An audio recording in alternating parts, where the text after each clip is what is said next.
아까부터 이제 상황 인식에 대한 좀 여야 간의 협의부터 시작을 해야 될 것 같아요. 김병기 원내대표 얘기에 의하면 지금 상황은 상당히 위기 상황이다. 위기 상황에서는 협의도 중요하지만 속도도 매우 중요하다. 근데 속도가 야당에 의해서 가로막혔을 때 위기 돌파가 큰 문제가 될 수 있다. 이건 제가 볼 때 아직까지도 여야가 서로를 신뢰하지 못하는 측면들이 있는 거라는 생각이 들고, 그래서 이 부분에 대한 여야 간의 협의가 계속 필요하다는 생각이 들고, 또 하나는 관행을 주장하시는데 관행은 두 가지가 있습니다. 말씀하셨던 것처럼 대체적으로 야당이 법사위원장을 맡아왔지만 상임위는 2년 단위로 진행이 되는 상황입니다. 지금 1년밖에 지금 야당이었죠. 그 당시 민주당이 해왔던 거고, 2년 동안 진행을 해서 이 어려운 상황 속에서 국정 문제와 관련해서 가장 핵심적인 법안과 예산 문제에 대해서 좀 집권 여당이 좀 책임지고 적어도 1년 동안은 추진해 나갈 필요가 있다라고 하는 것이 아직까지 민주당의 입장이란 생각이 들고요. 또 하나는 야당이 지금까지 보여왔던 모습을 보면 상당히 국정에 발목을 잡을 가능성이 높다라는 판단들을 하는 거고요. 국정을 운영하는 가장 근본적인 이유는 야당을 위해서 하는 건 아니라는 생각이 듭니다.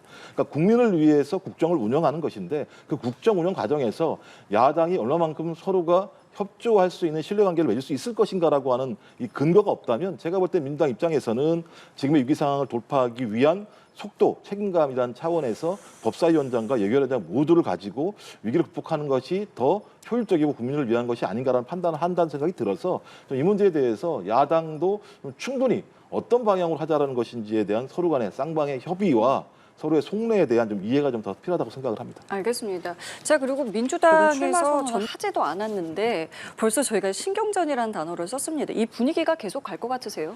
일단 밖에서 보시는 분이 더 객관적일 수 있어요. 왜냐하면 안에서 보는 게 참 어렵습니다. 그리고 또 예를 들면 어떤 특정 후보에 대해서 선호를 얘기할 수 없는 상황이어서요. 예. 일단 제가 볼 때 초반에 좀 과열된 건 사실인 것 같다. 좀 선거운동도 아닌데 세게 뭔가 좀 벌어진 것 같다는 느낌이 들고, 그만큼 민주당에서 뭐 좋은 표현으로 얘기하면 권리당원들의 무게감이 매우 강해졌다. 옛날에는 권리당원들의 무게감이 강하지 않으면 저런 얘기 나왔다고 하더라도 별로 신경도 안 썼었는데, 지금은 신경 쓸 수밖에 없는 상황이기 때문에 민주당이 변해가고 있고, 그 변해가고 있는 과정 자체가 건강한가 건강하지 않은가라고 하는 부분들을 어떤 확인할 수 있는 중요한 선거가 이번 당대표 선거이기도 한 것 같다라는 생각이 들고요. 하나의 선례가 있습니다. 그러니까 김병기, 서영교 원내대표 선거가 있었는데 초반에 권리당원 내부에서 엄청난 서로 공격이 있었습니다, 실제로. 그래서 왜 이러지? 너무 심한 거 아니야? 이랬었는데 시간이 지나면 지날수록 많은 권리당원분들이 이거 왜 이러느냐? 둘 다 좋은 후보 아니냐? 왜 이렇게 공격만 해대고 있느냐?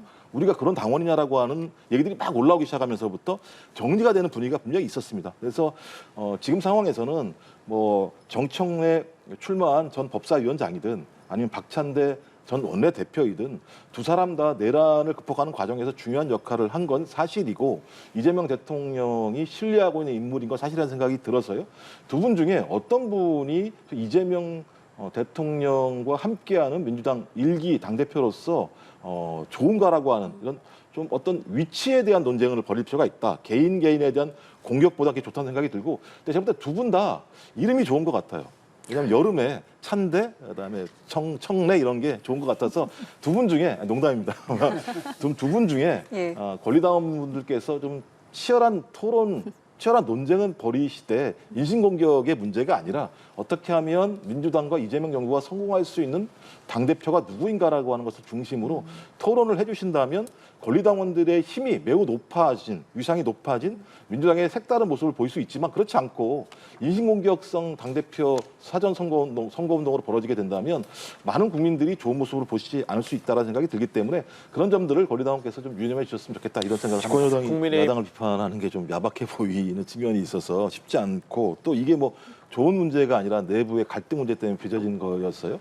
저는 뭐 내부에서 혁신을 하는 추동력은 그 안에서 나와야 된다는 생각이 들긴 하는데, 저도 외부 입장에서 보게 되면 전 세 가지 정도에 대해서는 입장을 정리할 필요가 있지 않을까 생각이 들어요. 첫 번째는 뭐냐면 내란 문제에 대해서 아직까지도 애매모호한 태도를 가지고 있고, 내란 우두머리 혐의를 받고 재판받고 있는 전직 대통령에 대해서도 애매모호한 태도를 유지하고 있다. 이 부분과 관련해서는 국민들이 의심의 눈초리를 쳐다볼 수밖에 없다는 점 하나가 있기 때문에 이 부분에 대해서 명확한 입장을 밝힐 필요가 있다는 거 하나고요.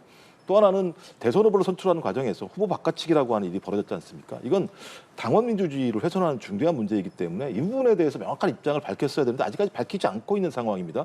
그럼 첫 번째 국민과 두 번째 당원이라고 하는, 국민과 당원에 대해서 당과 그다음에 대선 후보가 잘못한 부분에 대해서는 명확하게 입장을 정리할 필요가 있다는 생각이 들고 또 하나는 잔가지입니다만 여전히 부정선거에 대한 의혹을 제기하시는 분들이 계세요. 그럼 좀 당 차원에서 명확하게 그런 게 없다라고 말씀하시는 게 정당 민주주의라는 원칙에도 맞다는 생각이 들어서 이 세 가지 정도의 원칙을 통해서 국민들과 당원들에게 신뢰를 회복하시고 난 다음에 또 그런 힘을 가지고 혁신을 추진하신다면 훨씬 더 혁신의 속도와 강도가 붙을 거라는 생각이 들어서 저 외부의 입장입니다만 좀 그 정도의 용단은 좀 필요하지 않을까 생각이 듭니다. 이거 좀 어떻게 전망해 보면 되겠습니까? 저는 제가 볼 때 홍준표 전 대구시장은 발광체는 아니라는 생각이 들어요. 반사체일 수밖에 없는 상황이다. 가장 중요한 것들은 국민의힘이 어떤 행보를 걸을 것인가라는 생각이 들어서 일단 좀 국민의힘이 시간이 많지 않다. 이유는 9월부터 정기국회, 예산국회가 시작이 됩니다. 그러니까 9월 이전에는 국민의힘이 진영을 갖출 필요가 있습니다. 이것은 민당을 위해서도 꼭 필요한 거죠. 그러니까 서로 간에 협의하고 대화를 하고 협치할 대상이 정비가 될 필요가 있습니다. 정비가 되지 않게 되면 협의도 되게 어려워지게 되고 당내 문제나 아니면 정치적 갈등 때문에 중요한 국정 현안 자체가 표류할 수 있는 측면들이 있기 때문에 9월 이전에 뭐 전당대회를 하시든 아니면 뭐 비대꾸리시든 내부에서 결정하시겠습니다만 그런 부분이 필요할 것 같고 또 하나는 국민의힘 의원들이 내년 6월을 생각하지 않으셨으면 좋겠다. 그러니까 지방선거에서 어떤 공천 문제와 관련해서 개파 정치의 흐름으로 간다고 한다면 저는 내용을 극복하기 되게 어려울 거라는 생각이 들고요. 저는 그래서 또 앞으로도 마찬가지입니다만 내란 재판이 계속 벌어지지 않겠습니까? 그럼 내란 재판 과정에서 어떤 결정이 나오게 되면 지금까지 내용들을 보게 되면 대체적으로 헌재 판단이 맞다라고 하는 흐름으로 가는 진술들이 나오고 있는 상황이면 재판 결과도 그럴 수밖에 없는 상황으로 갈 수밖에 없을 거다. 그랬을 때 국민의힘이 이런 부분과 관련해서 국민들의 마음에 받는 방식으로 변화하지 않는다면 국민의힘을 신뢰하지 않을 것이고 국민의힘을 신뢰하지 않는다면 국민의힘을 탈당했던 홍준표 전 대구시장 또는 개혁신당 또는 외부에 계시거나 아니면 국민의힘 내부에 있는 비주류라고 일컬어지는 정치인들에게 훨씬 더 관심을 가질 수 있는 가능성이 되게 높거든요. 그래서 홍준표 전 대구시장의 발언이 중요한 게 아니라 국민의힘이 어떤 길을 가는가에 따라서 국민의힘이 제대로 길을 가지 못한다고 한다면 홍준표 전 대구시장을 부를 수밖에 없을 것이다. 국민의힘 지지층은 그런 생각이 들어서 국민의힘이 어차피 본체니까요. 예. 좀 본체가 건강하게 혁신을 해서 앞으로 진짜 3년 동안 보여주지 못했던 협치라고 하는 협치 열차를 좀 앞으로 9월부터는 좀 달리게 했으면 좋겠다. 이런 좀